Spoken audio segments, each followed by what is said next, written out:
So, hi dear Leo, a very good evening to you guys. This is Anjali Tarot, and this is a coffee cup oracle reading for all the Leo Sun, Moon, Venus rising for the month of January 2025.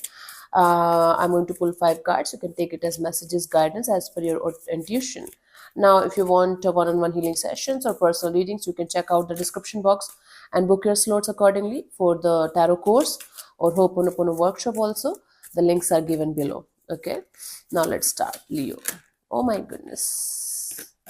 The first message we have is the dolphins, playfulness, cooperation.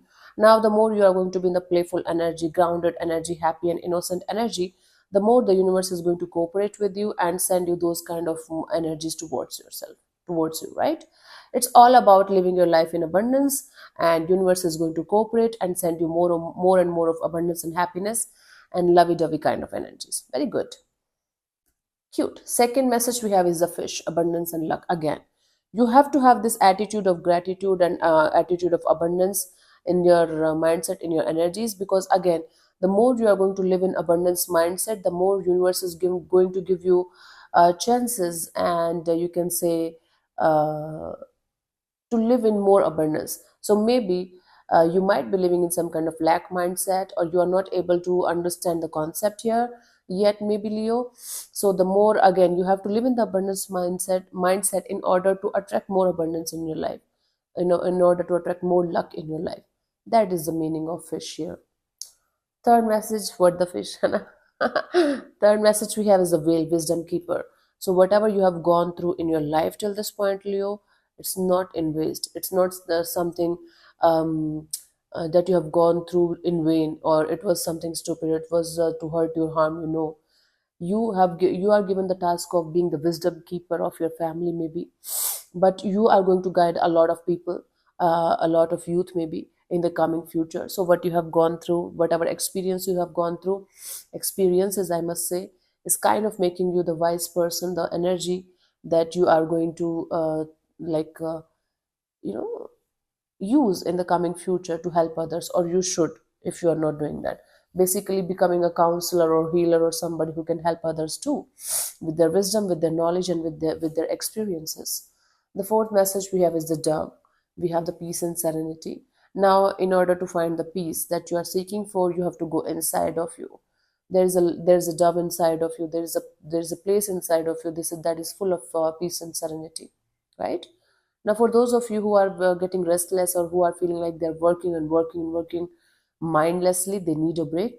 Go somewhere close to nature, or connect with somebody whom you feel is having these kind of loving and caring kind of energy, who can help you to be at peace and be at home within yourself, right? Okay, maybe a spiritual person, a guide or healer, somebody like that. The last message we have the eye protection, evil eye. Somebody around you is not liking what you're doing, or they are feeling jealous, or simply they are having some kind of evil eye kind of energy towards you. So again, the more you are going to be in this energy of being happy and being in your own zone and doing your own thing, the more people are not going to like it. So basically, just keep doing your stuff, keep doing your thing, but beware of oversharing, beware of overdoing things. Maybe because it's not like you should not live in abundance or anything. Don't do anything just to make others jealous, or just to show off or something like that, because you might attract evil eye towards you in that case.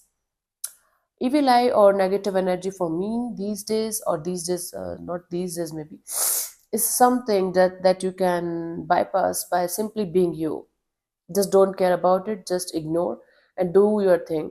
You should understand that there is energy greater than all these things, and universal blissfulness is something that you should work on all the time, right?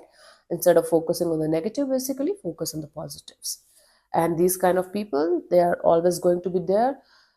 So you can't change them. Just be yourself and change your own energies, raise your own vibrations. Meditation is the key. Ho'oponopono is the key. Yeah. So thank you so much for tuning in, Leo. I'll see you soon in the next video. Bye bye. Take care. God bless you. Namaste.